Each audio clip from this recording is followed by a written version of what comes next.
Hello, this is Tyler with Keystone Farm. This is my winter water setup. It's not ideal, but it's what I have for now. I'll show you what I was supposed to have, but it's not quite set up yet. So I have two big tanks and I just fill them every day or every other day. And then some two heaters run to them.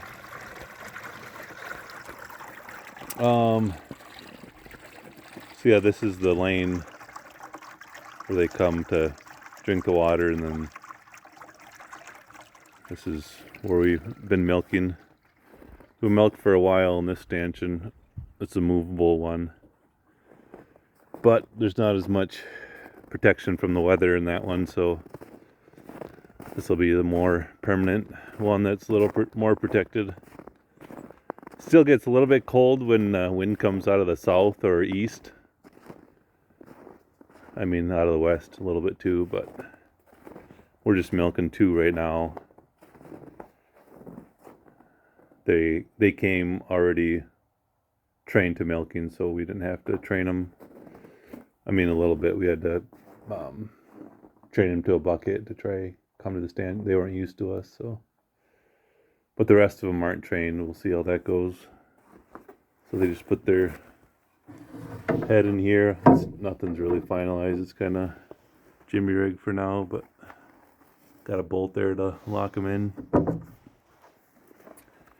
And we just feed them some hay while they're milking. I got to build something there to contain the hay better. Then this area here where I have all this junk will be the calves, the newborn calves newborn and up until they're weaned. We'll be in here for the night. We'll separate the calves at night, and then while we're milking the mama cow and the calf, they'll be able to touch noses. I've heard that they have better letdown that way, and it's almost as if they think that the calf is nursing, so they release more oxytocin or whatever. And I also heard it maybe less chance of mastitis that way. We'll see. It's my first. I haven't milked very much. I've just a few months, so yeah, it's not very big. You can see there's a frost-free hydrant over there. We might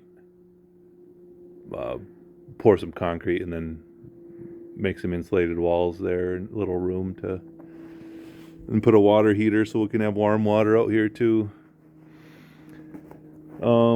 This is what was supposed to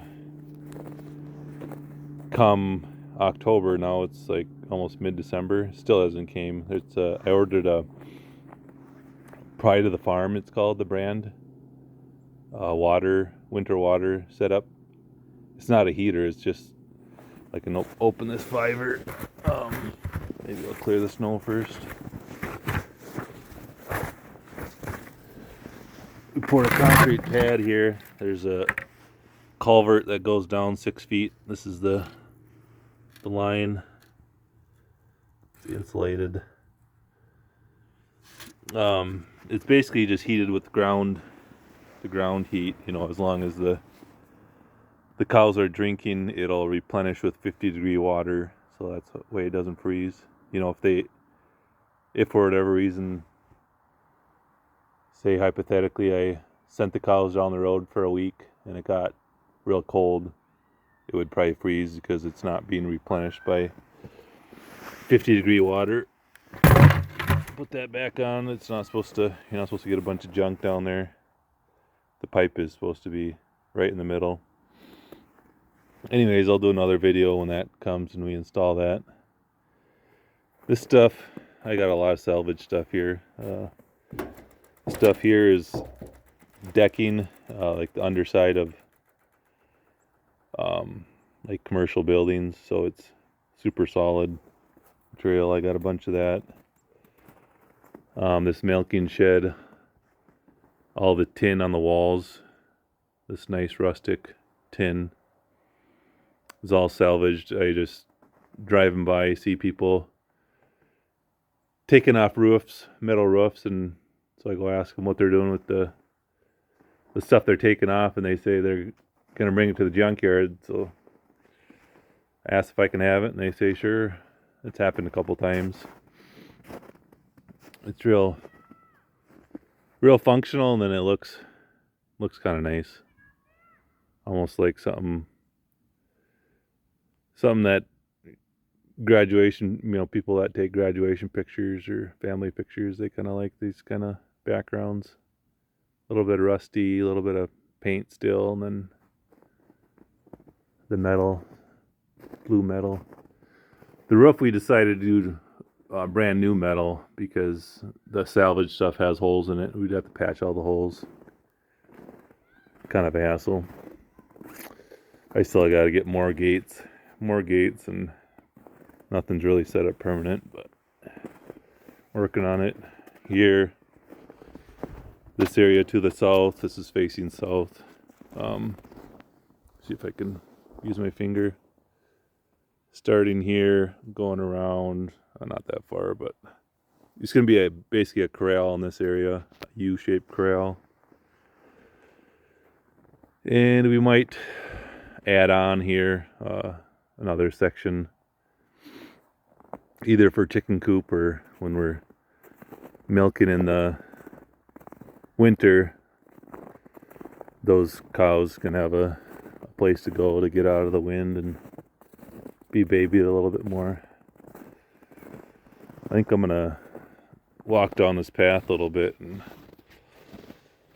by that time the water's gonna be overflowing, so I'll shut this off. Try to do it with one hand. Got it.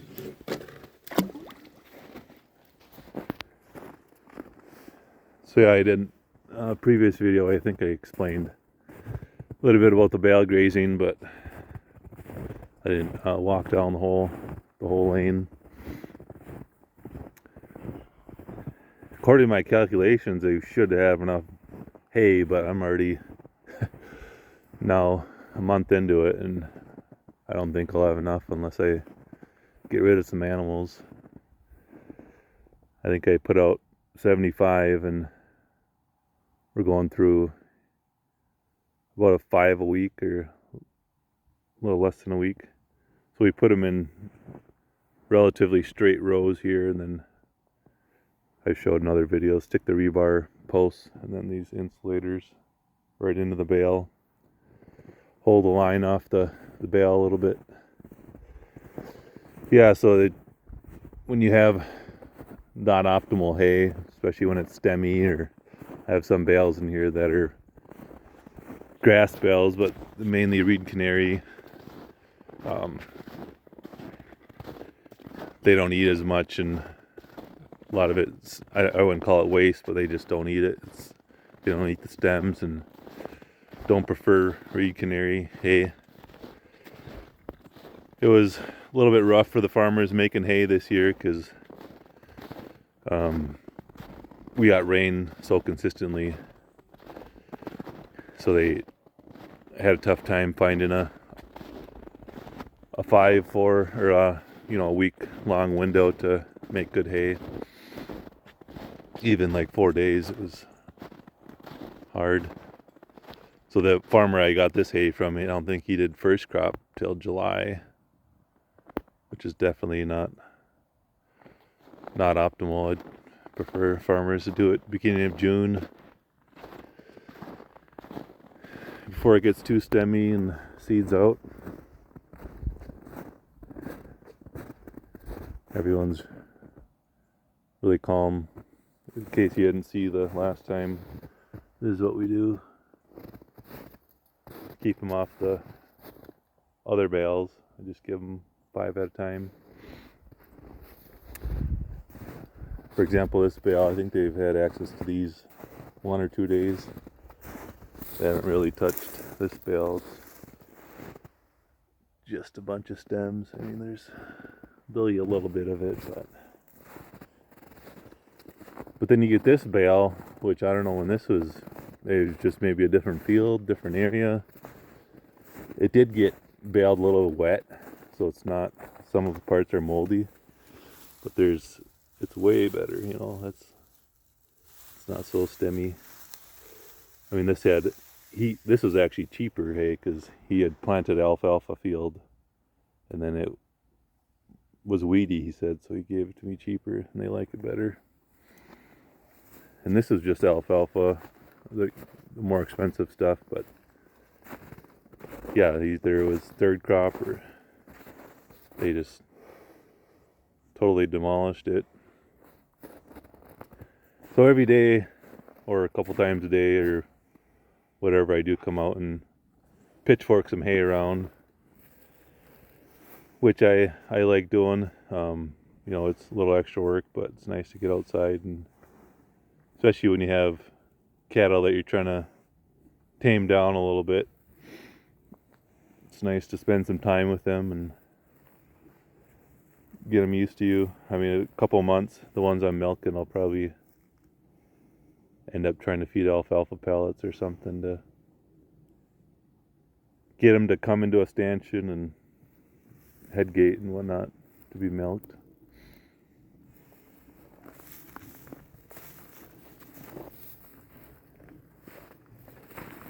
As you can see here, there's a lot of brush. This area was just solid trees. I've done a lot of cutting. It kind of looked like that. I'll zoom in a little bit. It was just, yeah, you can see just solid trees. Nothing growing on the forest floor, closed canopy. These bales too, they haven't hardly touched. They just go after the good stuff first, and then we'll work on those ones later.